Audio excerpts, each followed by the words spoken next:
been able to cover a handful of what I think at least are fun topics so far in this series. We talked about why financial health matters. We talked a little bit about financial statements, P&Ls versus balance sheets versus statements of cash flow, what they all tell us and how we can leverage them differently. And then in our last video, we talked a little bit about how hospital profitability impacts our ability to transition out or exit from our hospital. I mentioned in the very first video that during this series, we started doing a deep dive into some of those KPIs I mentioned. So again, we talked about 5 KPIs in that first video. They were gross revenue, payroll, cost of goods sold, rent, and net income. Today, I want to dive a little bit into the gross revenue side of this. And so again, gross revenue is all the money that our hospital receives before any money goes out. If we're looking to improve the financial health of our hospital, there's really only 2 ways to do that. We either control what comes in or we control what goes out. And I think the healthier balance is to do some of both.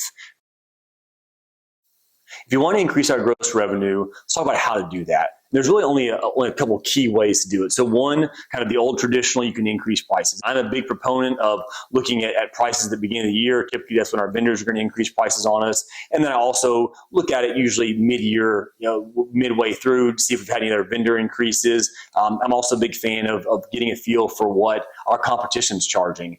I don't believe that we should necessarily always try to match our competition or outpace or underpace. So much of that comes down to our hospital model.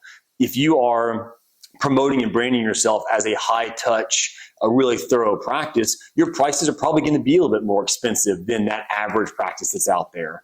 On the flip side, if your model is a low cost, high volume hospital, then you probably are going to need prices on that low cost model. So again, a lot of your pricing strategy is not about even benchmarks or what I have to say. It comes down to what's the mission of your hospital and what is the brand you're trying to promote. Beyond increasing prices, a couple other kind of simplistic ways we can dive into. If we want to increase revenue from there, we either increase volume. When I say increase volume, it could mean volume of pets to the door. It could mean the frequency at which we see our existing pets and clients.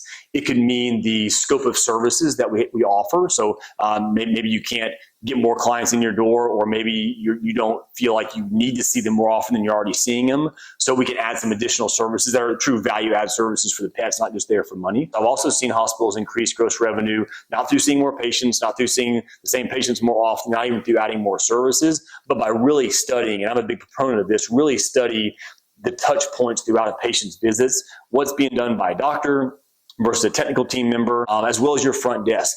Each of them should be doing as much as they're allowed to do by law and are trained to do appropriately. Another way to increase revenue is through compliance, and this goes really down to communication as well as how you use your doctor team versus your support staff team. We track a lot of compliance metrics for our doctors, for our Blue Heron clients, and it's really interesting. In the same hospital, you'll have Dr. A with really high compliance, Dr. B with really low compliance. Sometimes it's because Dr. A is recommending different medicine, different level than Dr. B is. Oftentimes, though, they've actually agreed on that minimum standard, that best medicine, but it's how they're doing it and how they leverage their support staff team. I'm a big fan of sitting down, especially in a multi-doctor hospital, and defining what best medicine means at your hospital. I see quite frequently in multi-doctor hospitals what's called a service gap. And a service gap exists when you have, let's just say, 2 doctors. A pet owner comes in with a dog with vomiting and diarrhea, and they see Dr. A. And Dr. A says, you know what, probably got into something. I wouldn't worry about it. Go home, wait a few days, let me know if it gets better or worse. Some clients are going to love Dr. A, right? Because their bill is really cheap. If dog goes home and dies, they may be really mad at Dr. A because as a client, I came, I saw Dr. A, I said, hey, I have this concern. And Dr. A kind of dismissed me and said, go home, wait a few days. Let's now pretend that I, as a client, come back a year later, different pet. Same symptoms, though, same presentation. Vomiting and diarrhea, I see Dr. B. Dr. B says, it may have gotten into something, may not be a big deal at all, or it could be something really bad going on. So let's run the appropriate diagnostics. Again, as a client, I'm either going to feel like, ooh, I love Dr. B because I came with a concern and she ran appropriate diagnostics on what was going on. Some clients are also going to say, well, my bill is really expensive and not like Dr. B. What's important is your mission statement should tell you, do you want Dr. A or do you want Dr. B? So the service gap exists when Dr. A is providing and recommending a different level, different thoroughness of medicine than Dr. B.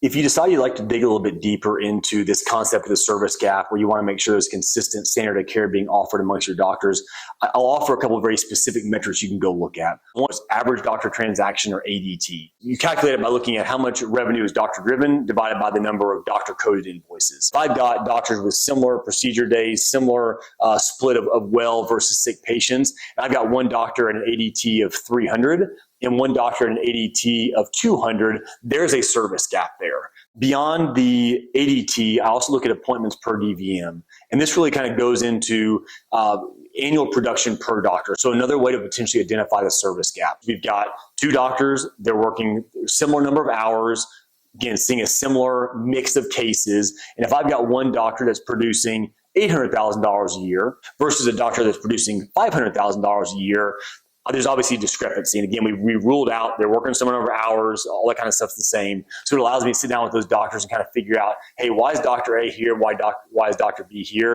So those are all ways, kind of at a high level, but all those should be fairly actionable to go back and be able to say, my revenue is growing at 3%, which is a little bit lower than national average right now. And historically, it's 6 to 8% a year in growth, in year-over-year gross revenue. And so it allows me to kind of say, I'm either growing in line with where I want to be, or I'm not. You can kind of delve into those areas to figure out why you may be.